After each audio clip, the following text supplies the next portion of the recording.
What is going on, everybody? Today is what day is it today? Tuesday, the 6th of June. It's 1 p.m. Eastern Standard Time. Great way to start off the show. And today, well, this week has been a pretty crazy week. We're gonna get into it a bit. I'm joined here today by my co-host, the Bitcoin Queen. How are you doing? Hey, it's a party over here. It's a How you party. doing over there? Yeah. We're doing great, doing great. We over here just watching the price right now. Price of Bitcoin is currently moving back up after a couple rough days. Yesterday we had the price dropped 5% yesterday, and we hit a new recent low of 25,368. And currently today we're up to about 2.5%. So things might be looking a little bit up. I don't know. We're gonna talk about it today. We're gonna get into it today. We're gonna get into all this. Let's start off before we get into the craziness that has happened over the last 2 days, yesterday and today. Because if you guys don't know, the SEC has been going after everybody. Yesterday they started with Binance. Literally everybody. Yeah, yesterday they sued Binance. Not only did they sue Binance, yesterday they also sued CZ, and then today they filed a lawsuit. They announced their lawsuit against Coinbase. So we'll be diving a little bit deeper into that in a few. Really quick, let's first start off with the prices, see what's going on around the markets, and then we're going to jump into the economic calendar for this month, for the next week, and then we'll jump into the news. So let's go ahead and jump into the prices first here. So as you guys can obviously see, we're currently sitting at $26,300. So we're up about 2% on the day. Ethereum actually like barely moved while Bitcoin dumped. So Bitcoin had dropped down to a low of 25,345. So actually today it set a new low, and during that Ethereum didn't really care. It was like, nah, bro, I'm gonna do me, and it basically stayed around $1,800. And right now it's up to 1,858 currently right now. So you see, it hit a low of 1797 today. Yesterday was actually worse. It hit a low of 1777. So that was interesting when I was watching the prices drop.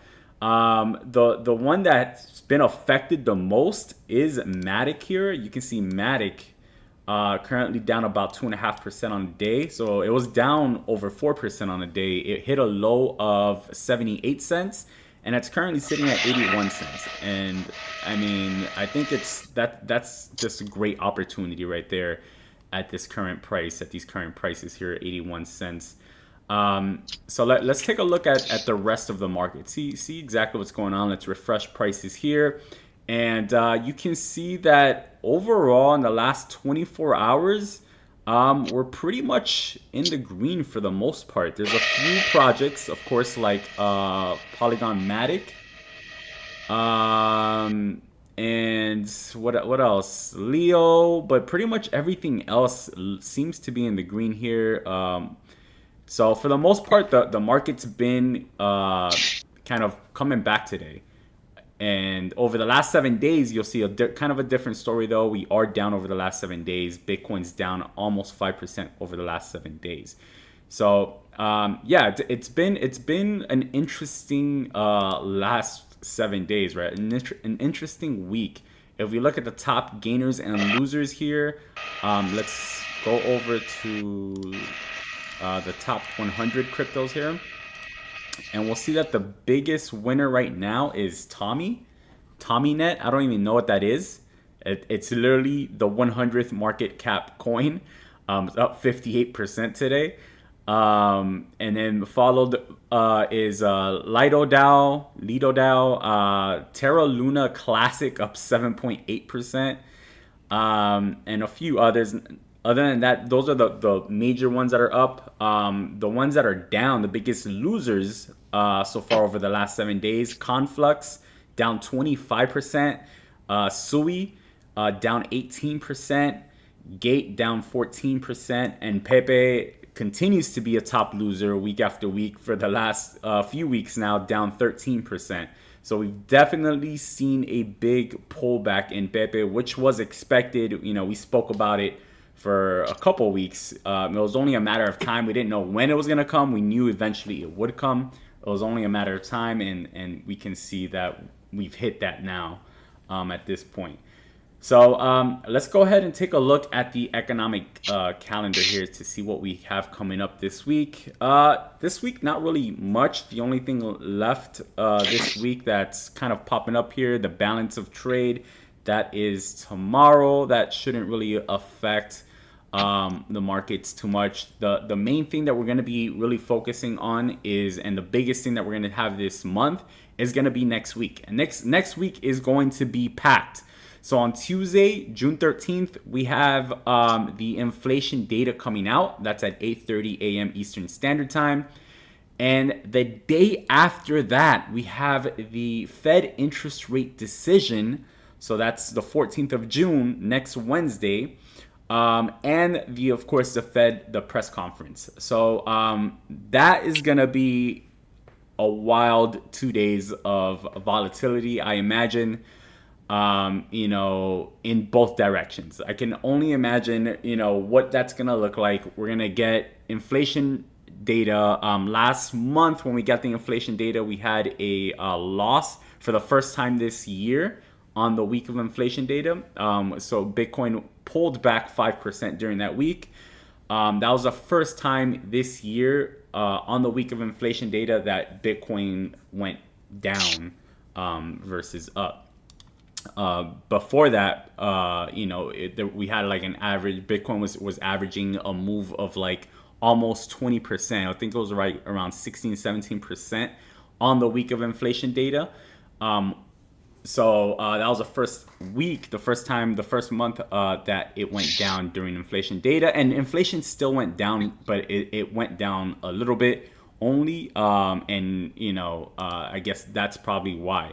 Now, the other big thing that now we're going to be looking at is the Fed interest rate decision, because we still are not sure which way the Fed is leaning with this. Maybe when the inflation data comes out on Tuesday, I don't know if that'll, help them make a decision. But we've heard them speaking in both directions. 2 weeks ago, they were speaking about that, they still needed to cool down inflation. It wasn't where it needed to be, and they needed to continue to raise interest rates. And then last week, we heard them on the other side of it saying that, they might need to pause a few times for a couple months or whatever, to let, things cool down with the banks. So the banks are the ones that are being basically stress tested right now, with the ongoing interest rates rising, right? So if we look at the probabilities, right? So this is pretty much what the market is expecting, what they think is going to happen. Right now, the probability is that there will be a pause next week. It's almost a 79.4% probability that there will be a pause next week when we get that Fed interest rate decision. So if we get a pause, I imagine markets will go up, prices will go up, especially on risk assets like cryptocurrencies. But it's already kind of being baked into prices, so I don't know how much of a move up that's going to be. If we get a hike next week, then we can expect markets to go down. Remember, markets do not like to be wrong. They don't like to get they always want to front run the decisions. They always want to front run expectations and front run news, but they don't like being wrong. So when they're wrong, things tend to move down. So that's pretty much the main thing that we're going to be looking at. So first, of course, on Tuesday, we're going to have the inflation data. We're going to see how that comes out. If that continues going down, we can potentially see prices move up. And then if we get a pause on the next day, we might see prices continue to go up.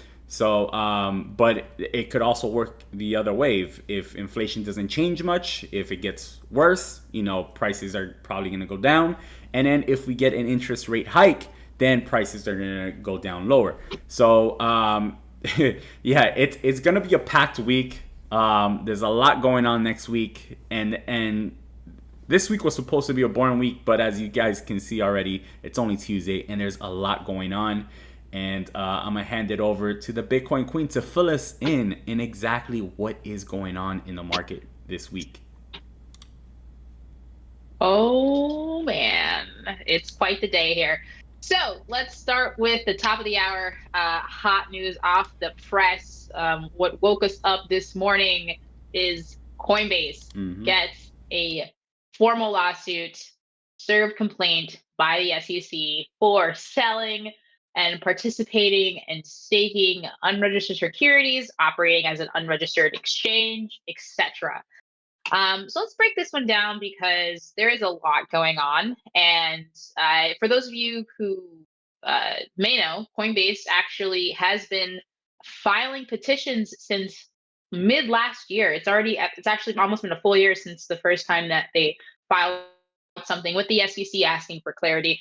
So very, very contradicting things we've been seeing in the news. We'll analyze things from both ends, both from Coinbase's end and from the SEC chair, Mr. Ginsler, and his team's end.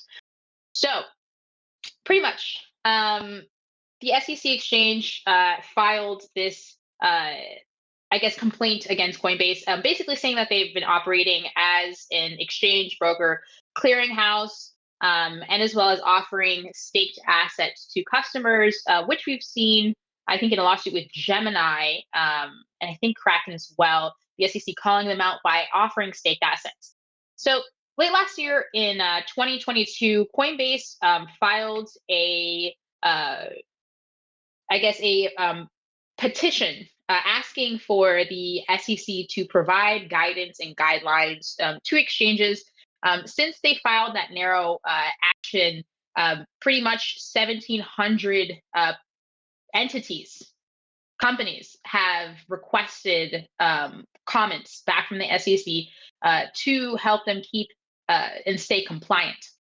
Now, basically, in this petition, it lays out the differences between cryptocurrencies and traditional exchanges, why lawyers, many lawyers on their legal team, see compliance and being uh, treated as a traditional exchange differently, and why they need clarity and guidelines, things created specifically for the cryptocurrency space, because were inconsistencies of certain players that had identical products getting in trouble and being sued. Meanwhile, other players who had the same exact things also didn't face the same jeopardy. So this has been an ongoing complaint for the past pretty much year. So recently, about a month ago, they had, not about a month ago, I guess. Well, yeah, it's been about a month, April 24th. So yeah, it's been about a month. They asked for the SEC to say yes or no. Very simple yes or no. Can we get guidelines? Can we get some clarity? Can you create something that is straightforward for us to understand what is going on? There is an allotted amount of time for the SEC to answer. They have to answer, though, whenever you do file these petitions. And it doesn't seem as they have yet. Instead, they served them this lawsuit. They're supposed to answer within a reasonable amount of time, which could be a month, it could be two. But overall, we never got that answer, and they filed this lawsuit this morning. So it's seeming that they are trying to get in on a different angle. To me, this is their way of responding to the question, which is, just going after them. Now, from the SEC's end, and Mr. Ginsler, supposedly right after this law, or I guess this complaint was filed, Mr. Ginsler said that we do not need any more digital currencies. We already have digital currencies, which would be the US dollar, the euro, and the yen. They're already digital. We already have them. So very, very clear up front. He's pretty much saying that he wants nothing to do with these cryptocurrencies.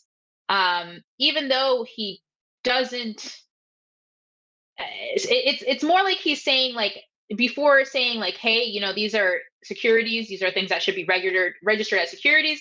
He's saying like, no, these are things that we actually don't want within the economy because they're seen as competition, right? So uh, I found that positioning to be interesting. Furthermore, so after he had said that, he additionally pointed out that they have approached companies like Binance and Coinbase, about 10 entities in total, regarding them potentially operating as a security and violating securities laws. However, again, I want to reference back to this ongoing petition that Coinbase has had for over a year now, almost over a year, 11 months to be exact. In addition to the one that was filed over a month ago, that has not been answered. So it seems that the SEC has a very clear tunnel vision when it comes to, we need to get rid of these cryptocurrencies. They need to leave our society. They're unregistered securities harming investors, and therefore, blah, blah, blah. However, when these companies seek guidance, there is no answer. There hasn't been an answer, and I want to point that out, because it's kind of crazy what's going on here, and it's very, very confusing. So let's move on a little bit to Binance, which they got their lawsuit, or I guess their complaint, yesterday, for similar reasons. However, interestingly enough, in their suit, the SEC named a number of digital currencies which are considered to be securities.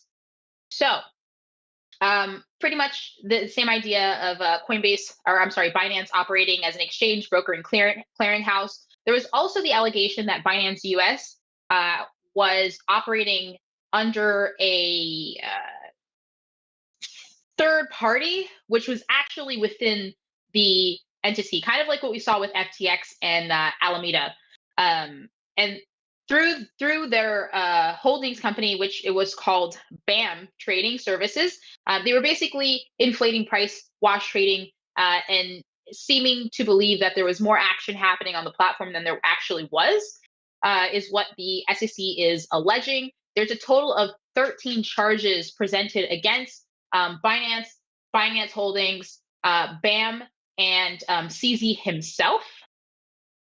So little interesting because it's a little different from what we saw happen with, I guess, Coinbase, but also very, very similar and even more alerting because some of the cryptocurrencies that they listed are things kind of like we heard in the past, such as Algo, BNB, which is their native, trading currency within their platform. But other ones, such as things like Cardano, were listed.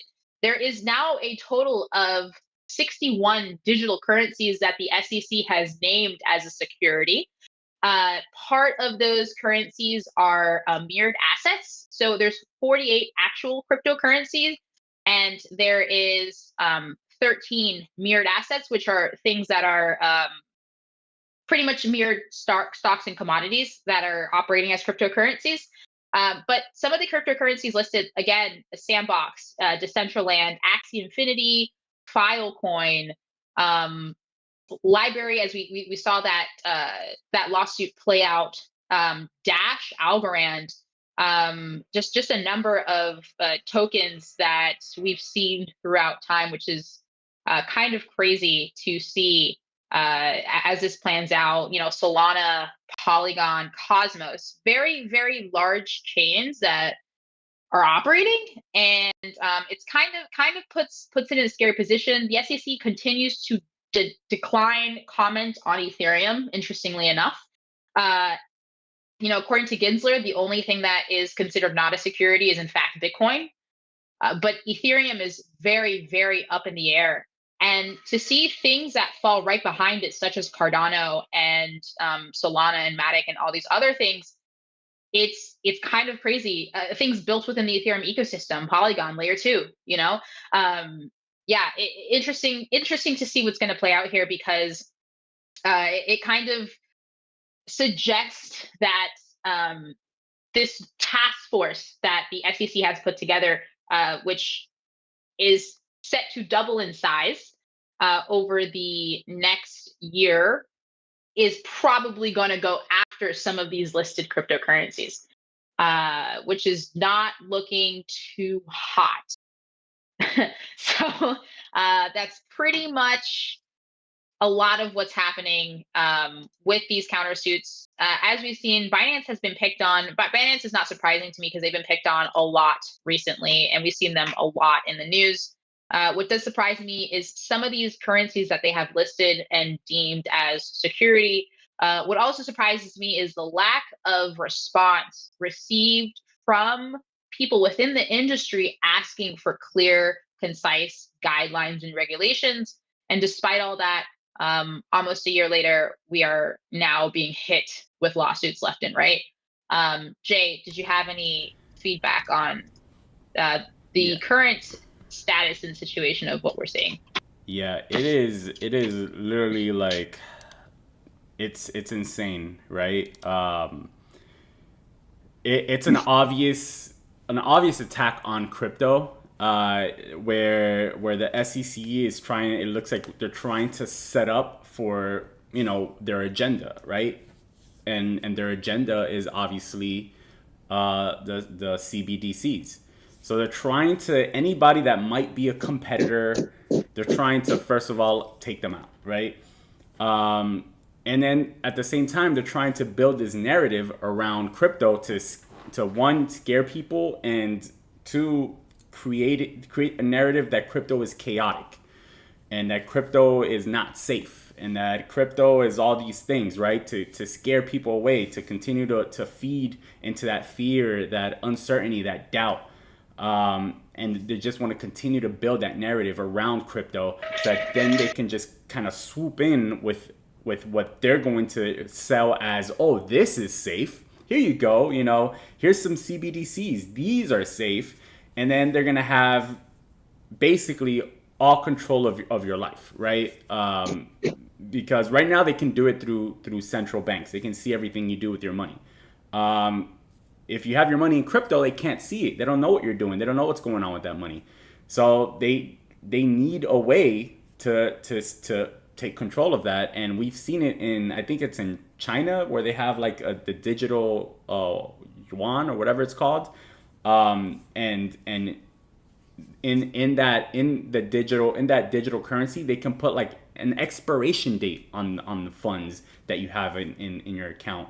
So you have to spend your money by this date or you lose the funds, type of things. So I mean, imagine it gets to that point where not saying that that's what they're gonna do, but that's something that they can do if we give up that control of our finances to the government in that way.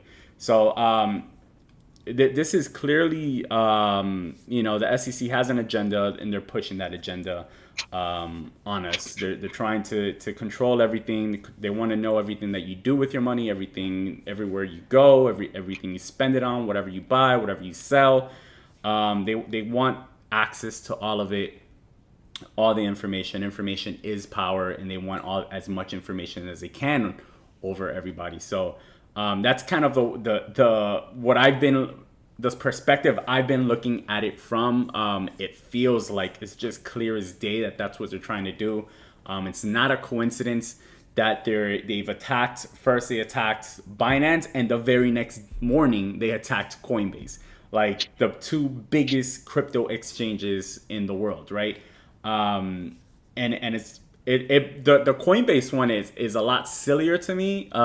And I really don't think they have really a case against it, because this is a case that is public. It's a publicly traded company, right? They IPO'd. In order for a company to go public, the SEC needs to review it and approve it in order for it to go public. That means that the SEC has to do its due diligence over that company. And they said in their report that they believe that Coinbase has been, trading securities or whatever it is since 2019, as early as 2019. Coinbase IPO'd and went public in 2021. So this doesn't make sense, right? So many inconsistencies. It So doesn't many inconsistencies.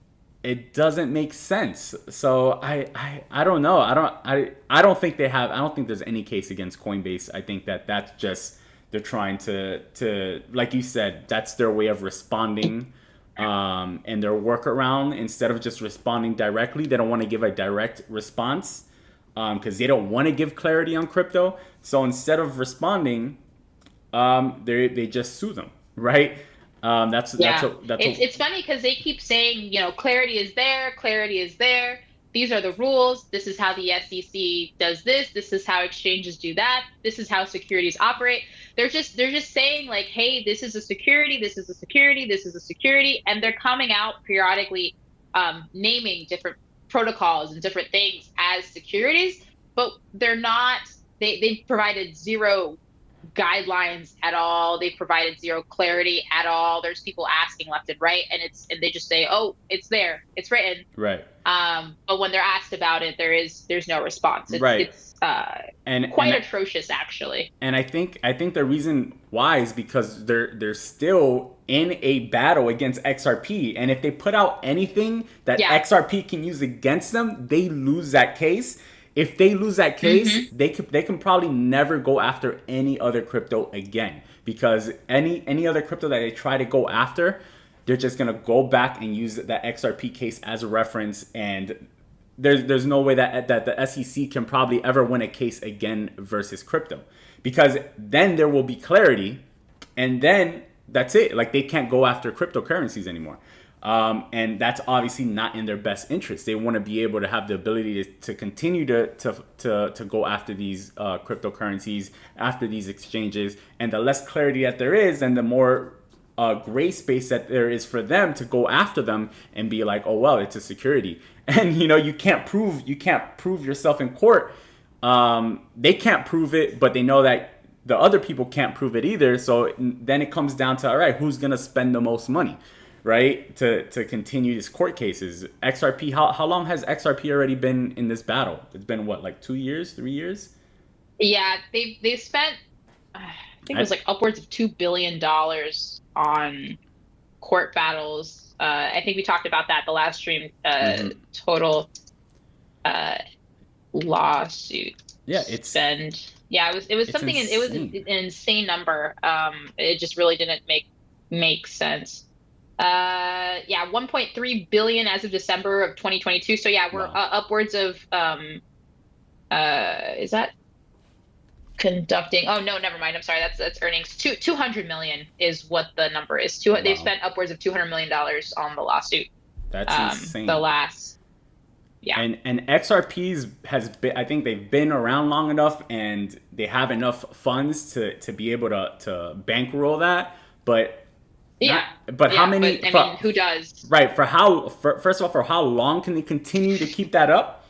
Right. And secondly, like, not every project is able to do that.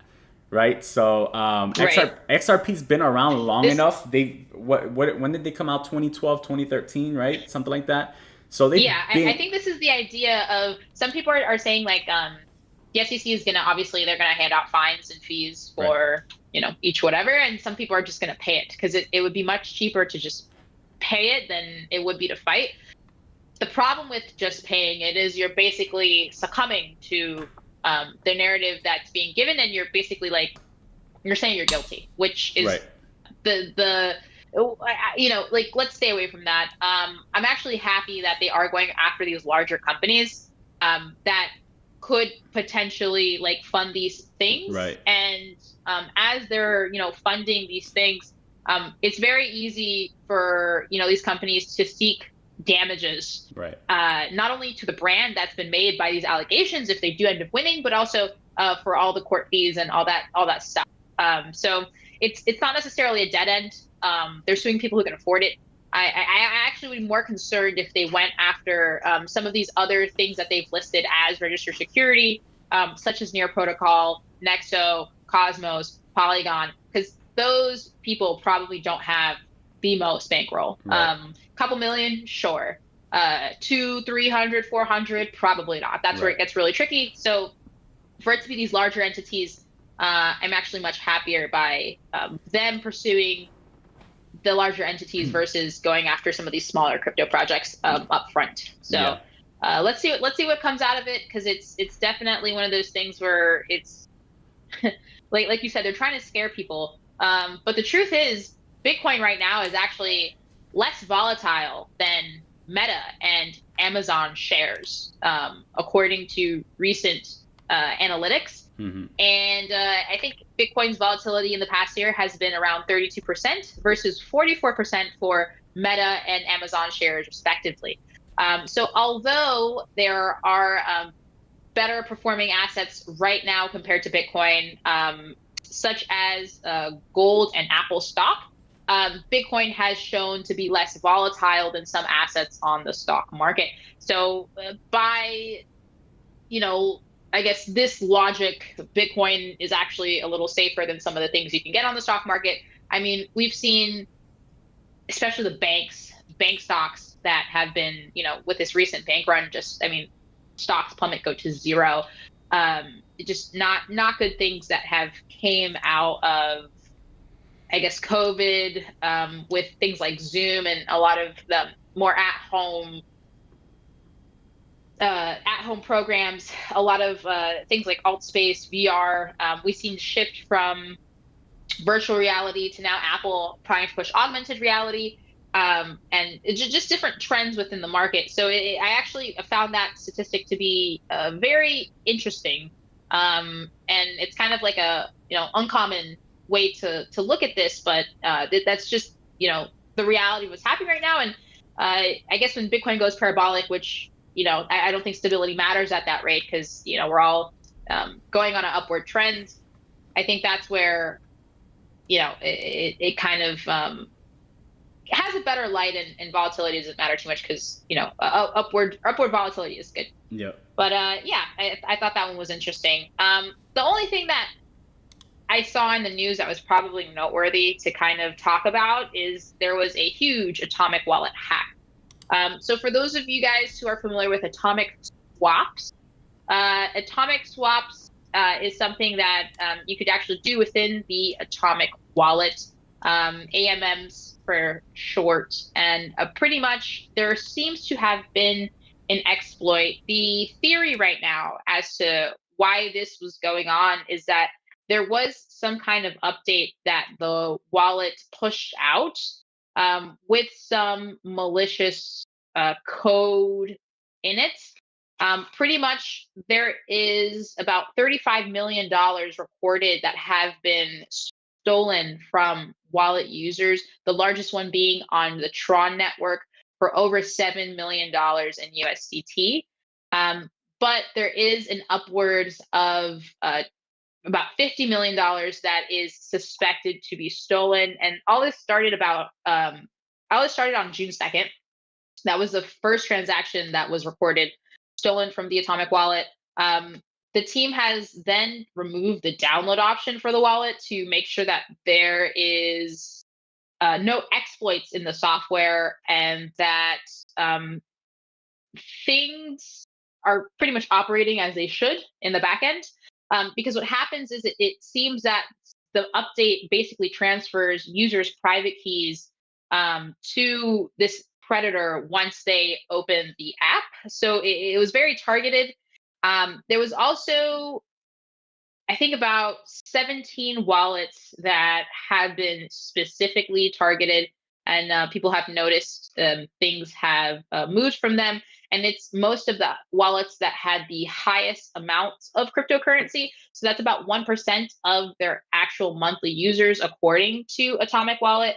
But it's still a lot of money that has been seized. They have put some efforts to track down the incident, and to prevent these assets from being sold on an exchange, in efforts to try to retain some of these assets. But yeah, it's kind of nuts. I'm sorry, I said it was Oh no, that's right. Yeah. So $17 million just from the top five, and then like I said, over $7 million for the one wallet on the Tron blockchain. So interestingly enough, this kind of shows you some of the dangers from hot wallets. Hot wallets, they have like perks. Some of them have perks.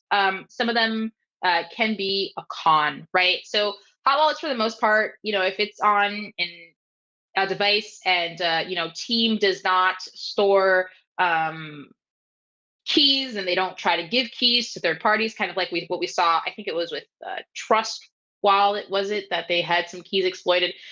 It's different things, but there's a lot of like ways that things can kind of end up very sloppy if companies and entities aren't very careful. The best way, in my opinion, is for teams not to interfere with any of this kind of stuff at all. It would actually be really cool to see hot wallets that can give people the ability to auto generate their own keys. And once they're auto generated, it's deleted from, you know, database access, etc. If it was in fact something that was software related and it was a malicious update, quote unquote, um, this is kind of where I guess it gets very tricky, because how do you prevent a malicious update? How did that malicious update get there? Right? Like, was this something that came from the inside? Was this an inside source per se? Because first, if it was a software exploit, then the code was bad, or something got pushed that this attacker knew of and then went after them, which could mean that this attacker was on the inside of the company, which then that, it's crazy. The issues are, you're either trusting that somebody has, a good wallet, or hoping that they don't keep the keys. That's pretty much the downfall when it comes to some of these hot wallets. Yeah. Because it's just kind of wild that this is even, possible. Not that it's possible, but that it's happening. Right. Right. Like if it was like sloppiness, and they were doing stuff with the keys and handing it over, and they had it on like a database, that's malpractice. But this, where it's like this was potentially a software update, like that, that's crazy. Like this is all code, and it's crypto, but at the same time, this is the importance when it comes to how assets, I guess, are protected from these kinds of incidents. Can they be protected, and how do we avoid, just basic software updates from, letting people just steal things out of wallets? I don't know. Self-custody is always the way to go. I know in recent light with the whole Ledger situation, it's been a little wonky, but it looks like more people have been taking self-custody more seriously, because you just never know. Yeah, definitely. And I think they ended up kind of pumping the brakes on that update for Ledger that everybody was complaining about. And I think they were going to reevaluate or something like that. So we'll see what happens with that. But still, regardless, self-custody is still the best play at the end of the day. Not only self-custody, it's good to hear that they pumped the brakes a little bit, because it's definitely a lot of bad feedback, and I think the reason that they were doing mostly is to bring in new business, right?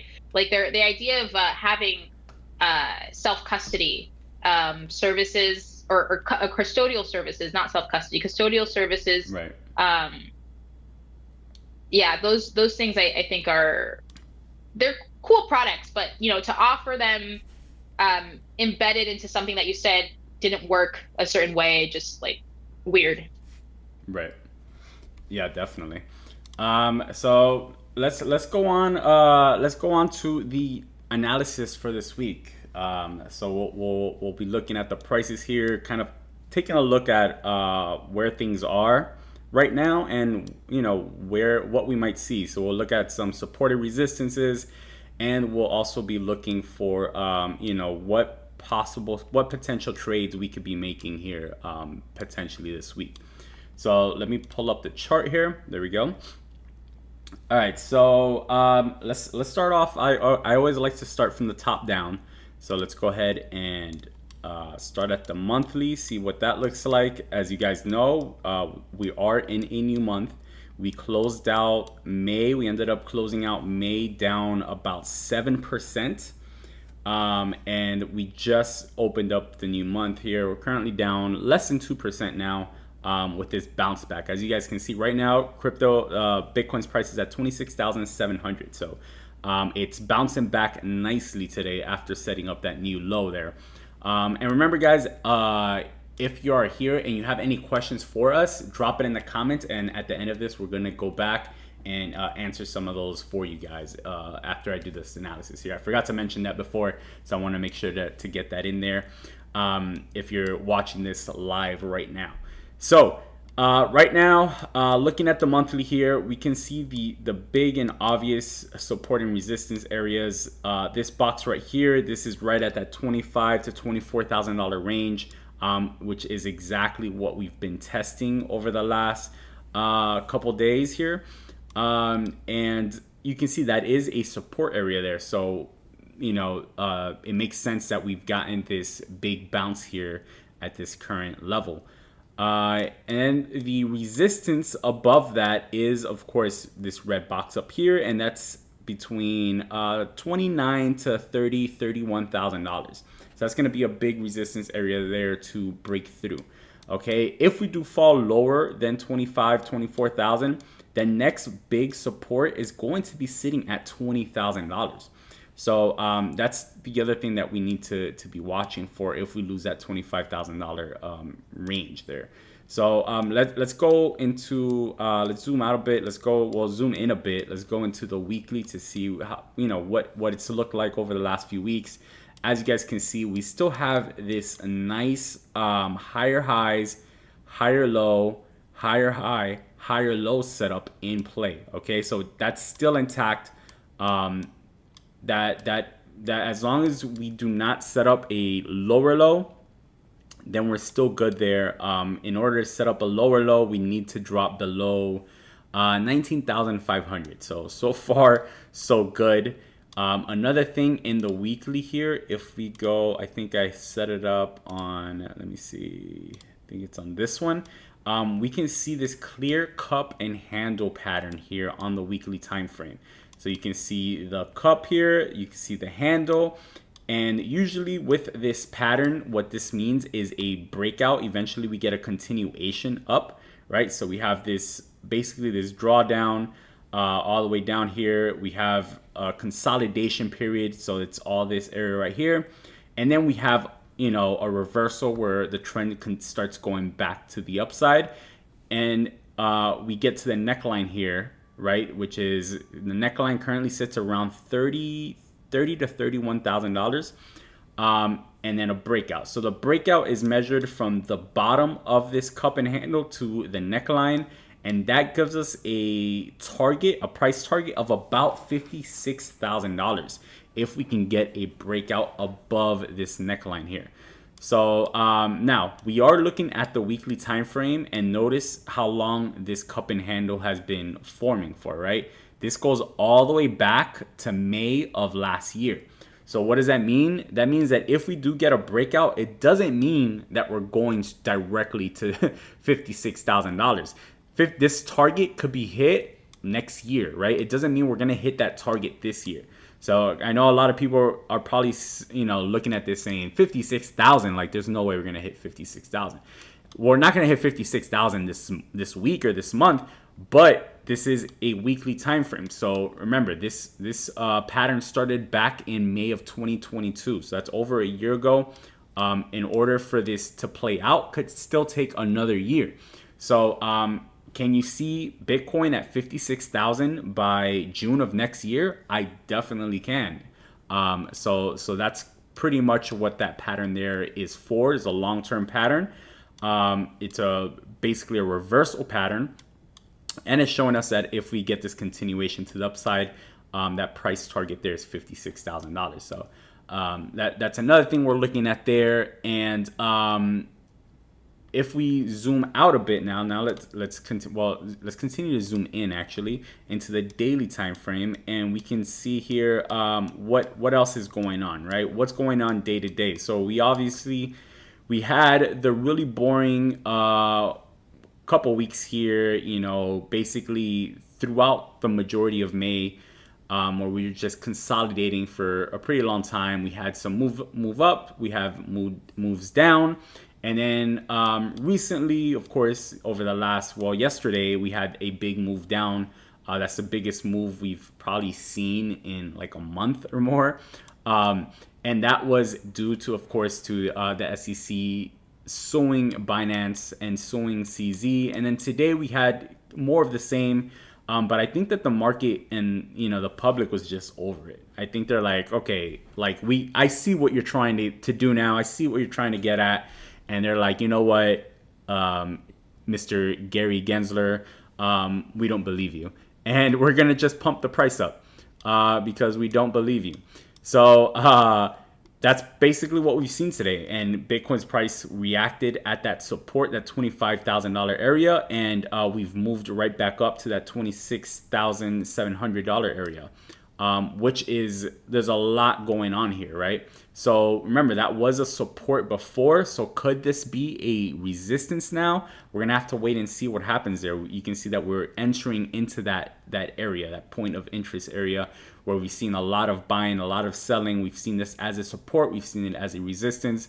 So we got to see what happens here. Could this be maybe just a relief rally today here after a big drop yesterday? That could be the case, where we retest this support and then we continue down lower, potentially sub $25,000 levels. So those are all things that we need to watch over the next few days, basically over the next, for the rest of the week, going into that Tuesday and Thursday next week. Remember, Tuesday and Thursday next week, we have two huge volatility events. We have first the CPI data coming out on Tuesday. Then we have the Fed interest rate decision coming out on Wednesday. Now, depending how all of that comes out is probably how this is going to play out here. If everything is good next week, we could potentially break back above this and maybe retest the red box up here once again.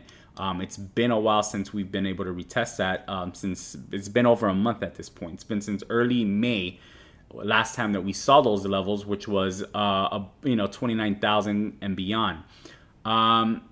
If things are not so good next week throughout those two events, then we could potentially see lower levels here, starting with this support here at 25,000, and possibly retesting $20,000 if things next week are not too good for the market overall. And of course, based on any news, it could swing things, right? So regardless of any technical patterns, any technical analysis that we go over, news can swing the price in one direction or the other, and technicals go out the window. So that's something that you always got to be prepared for. We saw that yesterday. We're seeing that today. So now, how I'm gonna be looking to play it. So one thing that I did do earlier today. So I'm gonna tell you guys about two trades that I took. One was a loss, one was a winner. And I want to always be transparent. I take losses just like everybody else. There's no way that you'll ever be a successful trader without losing. This is just impossible. There's nobody that's right 100% of the time, right? So the first thing here is yesterday when we got this pullback at $26,000, I took a long there. I thought that was a good area to take a long. And I set my stop loss basically below the previous recent low here. So I thought it was a great risk reward trade there. And we ended up, dropping below that, of course. So my stop loss triggered. I basically took two entries as the price was falling. I didn't know how far the price was going to fall. So I took an entry around 26,600 level. That was my first entry. And then I averaged down around 26,100. So it gave me an average entry of about 26.3. And then I did get stopped out on that one. However, today I took another entry, once again at 26,000. Once I saw we were breaking above that level, I saw that we pushed down lower. We cleared yesterday's low, and the price immediately began to spike back up. So I took a trade at 26,000 once again. And I was able to grab some profits here today. So we set, again, risking very small amounts of money, 1% risk on my trading account, and with the targets of 26,250, 26,500, and 26,750. We've hit all those targets already. So we lost one yesterday, we won one today. So we're pretty much break even on the week right now, right? So what I'm looking for next here, I'm either looking for a pullback. If we get back to that 26K area, or and I see that price is holding, then I might look to get back in, but I'm not sure, because again, this could be a retest of this support before continuation down. So I'm not going to take a trade there as soon as it gets there. I want to see how the candle closes at that point, how price reacts at that point. And if we break below 26,000, I don't want to be in that trade again. So that's something I'm gonna be watching on any pullbacks, because if we break below 25,000, then I might be looking for a short entry at that point. So that's one thing that I'm looking for there. If we continue going to the downside, below 25K might be a good area for a short. But again, I want to see that initial reaction first. I probably don't want to take it right away. Now, if we move up, if I see that we continue moving up, I might look for something above $27,000. But if we do move all the way up to 28,000, that's when I'll probably stop trying to take any trades. I'll probably take all profits by then. 28,000 is going to be another small resistance, and then 29,000, of course, we have that resistance, 30,000. So if we get into this red box, I'm looking for shorts. As long as we're out of this red box, I'm open to longs. So like I said yesterday, I took one at 26. Again today at 26. For now, I'm probably staying out for the moment. I'm going to just kind of watch how price reacts here. I want to see how we close the rest of the day here. So the market, the traditional market closes at 4 p.m. I want to see how that plays out with the price action here. So I'll be watching that, and then potentially look to take a trade there. Now, if you want to know exactly what trades I'm taking, you can join my Discord, where I share everything I'm doing, because as you guys can hear, like, things change, right? I need to see a reaction. I need to see how price reacts, and then I kind of reevaluate and build my plan around that. So right now, I'd be looking to potentially take a long above 27,000 if we break above this level. But again, I have to evaluate at that point once we get to that level, depending how price is reacting, how all that's going. If I see that there might be some weakness there at that 27,000 level, then I might look for a short trade right there. So that's kind of the things I'm looking for going forward this week. I will be out of town on Thursday to Sunday, so I probably won't be trading throughout that time. But anyways, the weekends are very slow. There's usually not much movement, as you guys can see here. Saturday, Sunday, there really wasn't much movement. So the only day I'll really be missing is probably Friday. And I will be interested in seeing how that acts. So I will be trying to get some internet, but I will be out of the country. So we'll see how that plays out. And yes, that's pretty much the main things I'm looking for. That's the support and resistance levels I'm watching, and some of the patterns that I'm watching this week and going forward. So the main thing is going to be seeing how, looking out for any other news. I don't know if they're going to file another lawsuit next week. I mean, if they're going to file another lawsuit tomorrow morning against somebody else. Maybe Gemini is the next one on their list. Yeah, I think Gemini's already been sued. They were getting sued for their For the earn program. staking. Right, Yes. right. So ironically, I was talking to somebody earlier, and they're like, "Oh, I have a bad feeling that Kraken's gonna be on the list." Even though Kraken also, I'm pretty sure they also were served by the SEC for, I think, similar staking, if I'm not mistaken. Let me double check. Hold, guys, hold. Yeah, there was a settlement to discontinue sale of cryptocurrency assets. Yeah, so it was around there was a $30 million settlement. Wow, I didn't see that they ended up settling. And again, this is why I say some people might pay these settlement fees, because $30 million is still a lot of money, but it's not 200. Right. And these are the issues. Yeah. So Kraken, it was for their staking programs, and that was back in February. Yeah. So, So they've been slowly going after everybody, basically.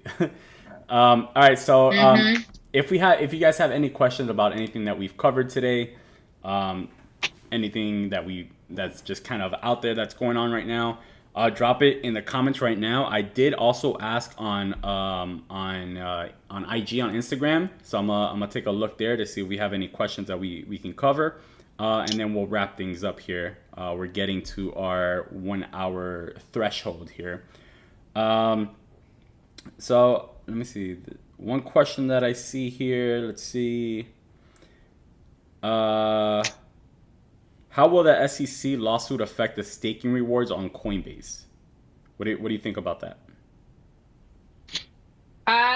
So staking was always a gray area, and I think that most of us can agree on those aspects. When it comes to guarantee, this is why verbiage is very important, and why a lot of like the POS protocols kind of start to get tricky, especially if they are offering rewards to stakers and nothing to non-stakers, because that has like an incentive mechanism and blah blah blah. Under securities law, that is seen as guaranteed returns, which then kind of like hints the idea of like these things are in fact securities.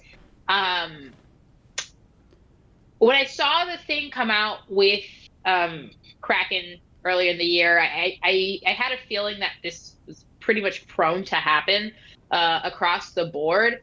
Um, Coinbase is a unique case because they've actually been, again, filing things towards the SEC and asking them for clarity and asking them for this and asking them for that.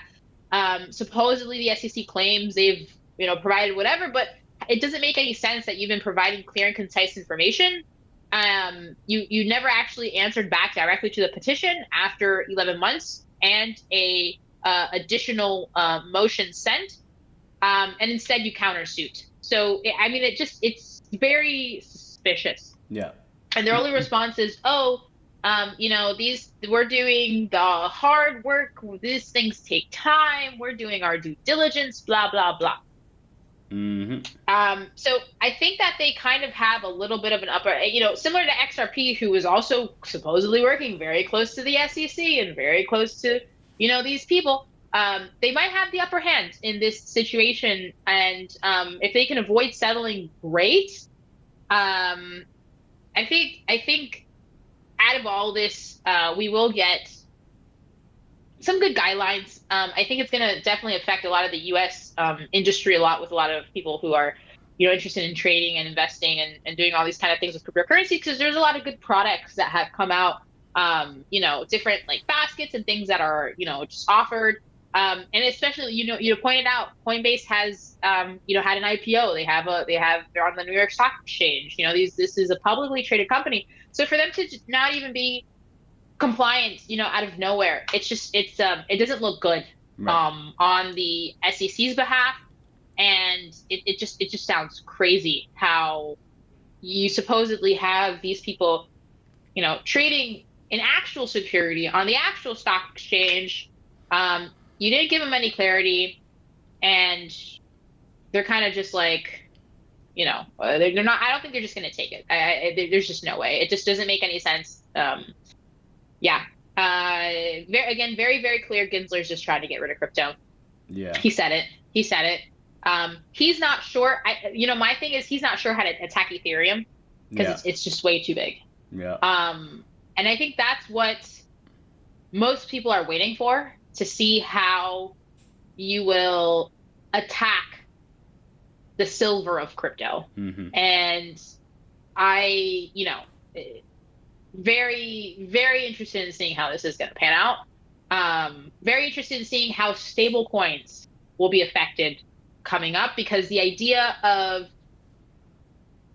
stable coins, they have followed a lot of rules and regulations, especially when it comes to getting like licenses and operating things in the United States. Last I've heard, with Circle and them having certain deposits and fact deposits and blah blah blah. So there's a lot of things that have been followed by the book there, but at the same time, if everything but Bitcoin is considered a security, what are stable coins, and what is the intention behind these stable coins, and what will be replacing them if something does? Like those are questions that are coming to my mind, because that's interesting to me, especially since Circle is the one that operates within the U.S. and, by the way, has launched a petition in the past asking for all stable coins except for their own to be recognized as a U.S.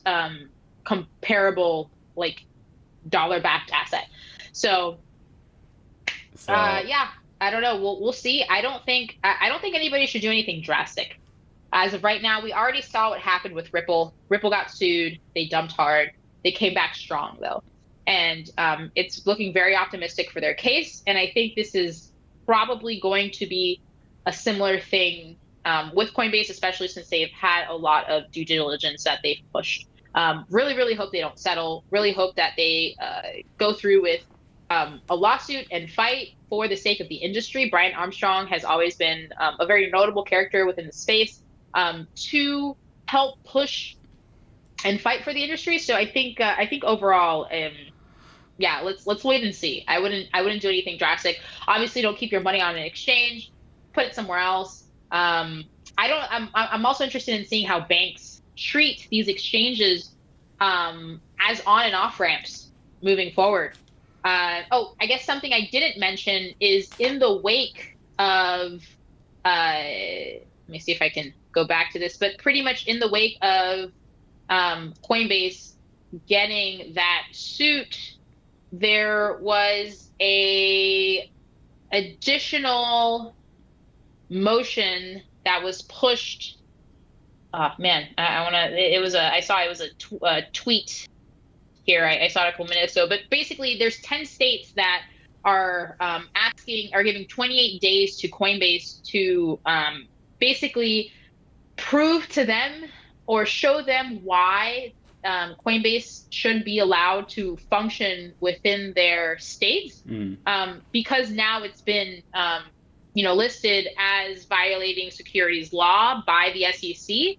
And basically they gave them a cease and desist in 28 days unless they can prove certain things otherwise. Wow. And that was Alabama and a few others that I don't remember off the top of my head, but crazy things here. So look out for cease and desist filed by your state. Again, there is a total of there are 10 states. Yeah. Based. I'll see if I can find it real quick, but yeah, those are pretty much my thoughts. I wouldn't be too alarmed. So what was your answer to the question? My answer, I would say wait it out. Okay, so the 10 states: California, Illinois, Kentucky, Maryland, New Jersey, South Carolina, Vermont, Washington, and Wisconsin, to be exact. Okay. In addition to Alabama. Yeah, it's good to know. So, all right. Yeah, so Florida, we're good.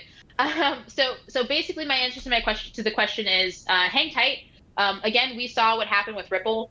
Ripple got sued. They dumped hard. They came back very strong. They have their community of bag holders that follow them through and through. Yeah, I wouldn't panic to do anything immediately. Coinbase has been very diligent with collecting, KYC information and reporting it to the SEC and all that kind of stuff. They've been very transparent with all that information. Some of the things that they are, suing them for don't really have a lot of basis, in my opinion, especially when it comes to the clearinghouse and all this stuff. A lot of the stuff that they're comparing it to a very traditional stock market, and the stock market having people who do clearinghouses and they do this and they do that. Meanwhile, they're seeing a crypto exchange as doing everything under one roof when things are settled on the blockchain. There is no real clearing. People don't, the validation of transactions happens by validators who are either staking or running nodes. It's just a very, very, very different terrain. And some of the things that they're suing them for, they don't actually even touch, right? Like Coinbase doesn't actually have to manually press a button, sell and buy for customers, because everything happens on chain. It is a central entity, so it holds assets and verifies that those assets are there. But in terms of actually even finalizing these swaps, they have nothing to do with it. So I think a lot of this stuff doesn't have a lot of standing. And I also very interested in seeing what's going to happen with DEXs. Because DEXs and DeFi has been another thing that people have talked about that fall under these regulatory confinements, and even then, where do those people fall? So I guess that's my answer. That was a great 10-minute answer. It's wild. I forgot what the question was already, but no, the question was, how does the lawsuit affect staking on Coinbase? Like she said, I don't think anything's gonna happen right now, and if they're gonna go to court, and that's gonna they might pause it temporarily. It's gonna be a while, if anything.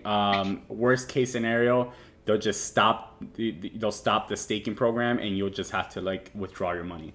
I don't think there should be an event or a scenario where you will lose that money. So I think you should be good. And then real quick, we'll do 2 more questions because we're already past 2. We're past the hour mark. Is crypto dead? My answer is crypto will never be dead.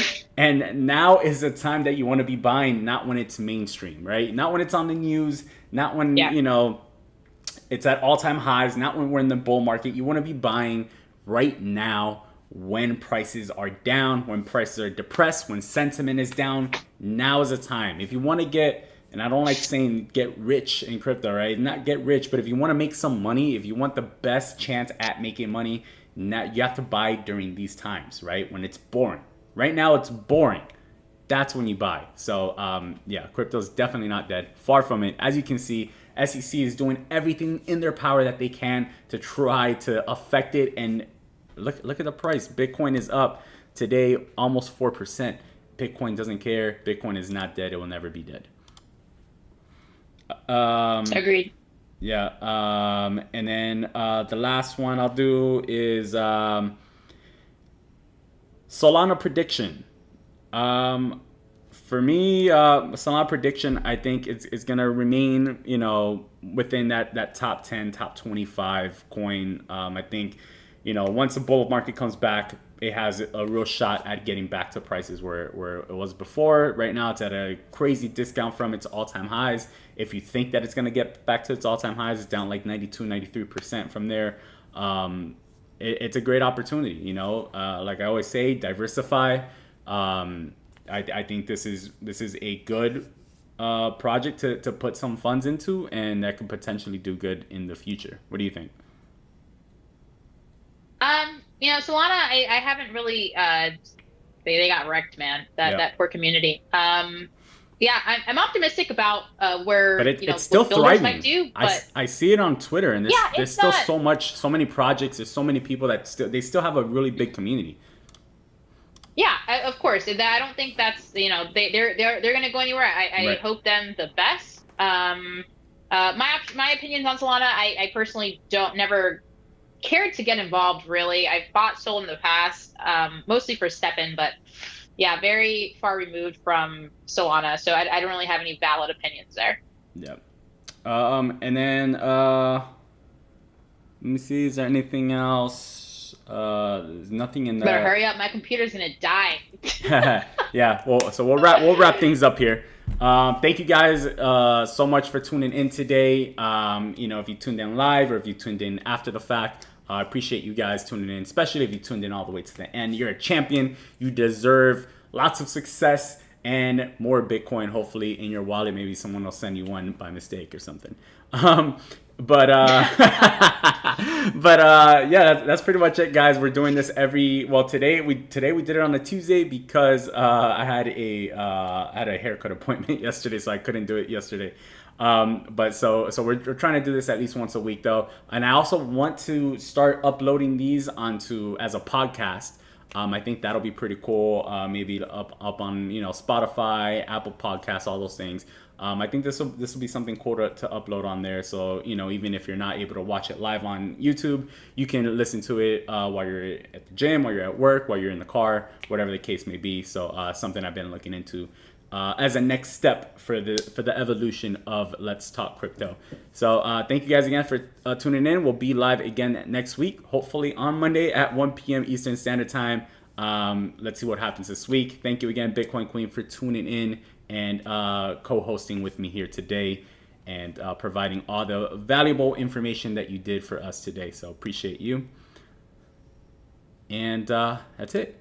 Thank you guys. I'll see you on the next one. As always, peace and love.